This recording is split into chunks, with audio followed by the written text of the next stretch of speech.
अस्सलामुअलैकुम। मैं तबस्सुम आपका वेलकम करती हूँ अपने यूट्यूब कुकिंग विद तबस्सुम में। और उम्मीद करती हूँ आप लोग अच्छे होंगे और अपना बहुत ख्याल भी रख रहे होंगे और मेरी डिशेस को, मेरी रेसिपीज़ को ट्राई भी कर रहे होंगे घर में और लाइक और शेयर भी कर रहे होंगे। तो आज हम लोग बना रहे हैं एक वेजिटेरियन डिश जो बहुत कॉमन है वैसे तो, मगर ये जो हम जिस तरीके से इसको बनाएंगे ये बहुत पुराना ट्रेडिशनल तरीका है जो हमारे घर में हमेशा से बनता रहा है, जो हमारी दादी नानी के ज़माने का है। तो देखिए हम बना रहे हैं करेले। देखिए करेले की ये जो रेसिपी आज हम बना रहे हैं ये बहुत पुरानी है। हमारे घर में हमारी दादी नानी इसी तरह से बनाती थी, फिर हमने अपनी मम्मी को इसी तरह से बनाते हुए देखा, फिर हम ससुराल आए अपने तो वहाँ भी इसी तरह से बनती थी। तो ये बहुत पुरानी रेसिपी है। तो देखिए यहाँ पर हमने लिए हैं 500 ग्राम करेले, जिनको हमने थोड़ा बड़ा बड़ा काट लिया था इस तरह से, और इसमें नमक लगा के हमने इनको 4 से 5 घंटे के लिए रख दिया था। उसके बाद इनको अच्छी तरह से धो लिया है। और यहाँ हमने लिया है 600 ग्राम प्याज, जिसको हमने इस तरह से स्लाइस में काट लिया है। 10 से 12 हमने ली थी लहसुन की कलियाँ। 1 इंच का टुकड़ा था अदरक का, जिसको हमने बारीक काट लिया है। 7 से 8 हमने यहाँ ली है इमली, सूखी वाली इमली है। अगर आपको इमली ना मिले तो आप इसकी जगह पर सूखा अमचूर भी इस्तेमाल कर सकते हैं। और अगर फ्रेश केरी का ज़माना हो, आम का टाइम हो, आम का ज़माना हो, तो जो छोटी छोटी केरियाँ होती हैं वो भी इसमें डाली जाती थी पहले। अब इस वक्त वो तो नहीं है तो हम इमली डाल रहे हैं।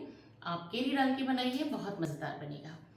और सूखे मसालों में हमने यहाँ पर लिया है आधा टीस्पून हल्दी का पाउडर, 1 टेबल स्पून हमने लिया है धनिया पाउडर, और 1.5 टीस्पून हमने ली है लाल मिर्च का पाउडर। लाल मिर्च मैं हमेशा कहती हूँ आप अपने हिसाब से कम और ज़्यादा कर लें, जैसा आपको टेस्ट चाहिए मिर्च का आप उस हिसाब से मिर्च डालिए। 1 टीस्पून हमने लिया है ज़ीरा, 1 टीस्पून है सौंफ, आधा टीस्पून हमने कलौंजी और मेथी दाना को मिक्स करके लिया है। 2 टेबल स्पून है यहाँ पर गुड़ का पाउडर, देखिए गुड़ कुटा हुआ है। और गुड़ की जगह पर आप शक्कर भी इस्तेमाल कर सकते हैं, चीनी ले लें। और 1 कप हमने लिया है मस्टर्ड ऑयल।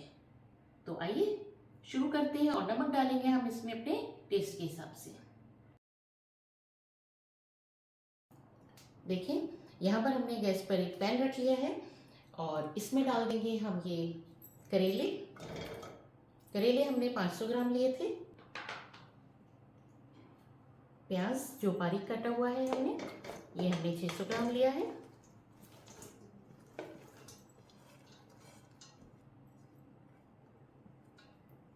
साथ में ही डाल देंगे ये लहसुन अदरक जो बारीक कटा हुआ था,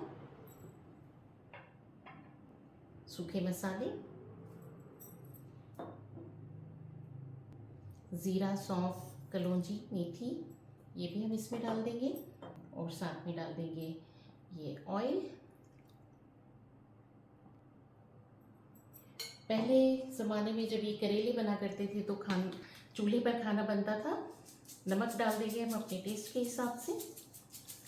तो मैं बता रही थी आपको कि चूल्हे पर खाना बना करता था, और अगर शाम को करेले पर खाने हैं, सबको डिनर पे खाना है करेले, तो ये सुबह ही चढ़ा दिए जाते थे। जब दिन का खाना पक जाता था उसके बाद एक मिट्टी की हांडी में इन करेलों को चढ़ा दिया जाता था और ये दिन भर पकते थे।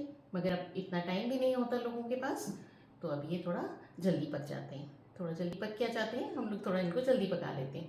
1 गिलास हम इसमें पानी डाल देंगे और गैस को मीडियम कर देंगे। इन सब चीज़ों को एक बार मिक्स कर देंगे। अभी हमने गुड़ और इमली नहीं डाली है, और तकरीबन हम इनको 1 से 1.5 घंटा या कभी 2 घंटे तक, जितना आपके पास टाइम हो और आपके पास पेशेंस हो, तो आप उतनी देर तक इसको बहुत हल्की आंच पर पकाइए। तो इससे ये बहुत लजीज बनते हैं। और वैसे तो बहुत से लोग इनको कुकर में भी बना लेते हैं, मगर उतना अच्छा टेस्ट नहीं आता। बस अब हम इनको कवर करके और हल्की आंच पे पकने देंगे। तो देखिए हल्की आंच कर दी है हमने, बिल्कुल स्लो कर दिया है आंच को, और इनको इसी तरह से ढक के पका लेंगे। मगर आप बीच बीच में इनको चलाते ज़रूर रहिएगा, कहीं ऐसा ना हो कि ये नीचे लग जाए और जल जाए और हमें पता ही ना चले। तो देखिए करेलों को पकते हुए 1.5 से 2 घंटे हो गए हैं। हमने इसको बीच बीच में कई बार चला लिया था अब हम इसमें डाल देंगे ये इमली और गुड़ जो हमने लिया था वो भी हम इसमें डाल देंगे और इन दोनों को अच्छी तरह मिक्स करके और ढक देंगे।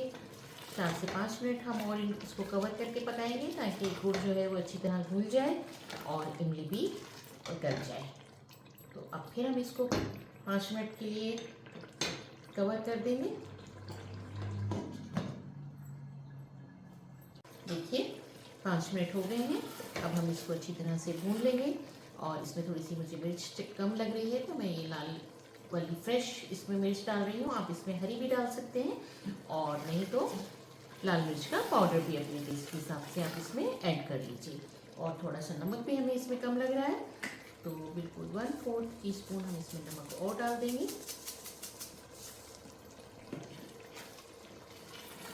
बस इसको हम 4 से 5 मिनट इसी तरह से खोल के भून लेंगे ताकि जो भी इसकी कड़वापन है और जो मसाला भुना नहीं है वो अच्छी तरह से भुन जाएगा।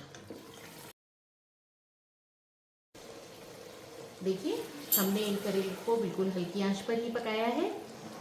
आप भी इनको हल्की आंच पर पकाइए। देखिए कितना अच्छा सा कलर भी इनका आ गया है और पूरे मसाले भी अच्छी तरह इनमें घुल मिल गए हैं। तो बस हमारे करेले बनकर रेडी हैं। अब हम इनको सर्व कर लेंगे और ख़ास तौर से आप इनको खाइए बेसन की रोटी के साथ, ये बहुत मज़ा देते हैं और पूरी पराठे के साथ ये बहुत अच्छे लगते ही हैं। तो आइए अब हम गैस को बंद कर देंगे और करेलों को सर्व कर लेंगे। देखिए करेले बनकर बिल्कुल रेडी थे, हमने इनको सर्व कर लिया है। आप भी प्लीज़ इस रेसिपी को ज़रूर ट्राई कीजिए। बहुत ही मज़ेदार और लजीज करेले बनते हैं इस तरह से और ये काफ़ी दिन चल जाते हैं। आप इनको बना के फ्रिज में रख लीजिए तो कम से कम 15-20 दिन तक ये ख़राब नहीं होते और आप थोड़े से निकालिए और इन्जॉय कीजिए। तो इसी तरह से आप बनाइए करेले और सबको खिलाइए। आप पूरी पराठे के साथ सर्व कीजिए और प्लीज़ लाइक शेयर और कमेंट करना ना भूलिए।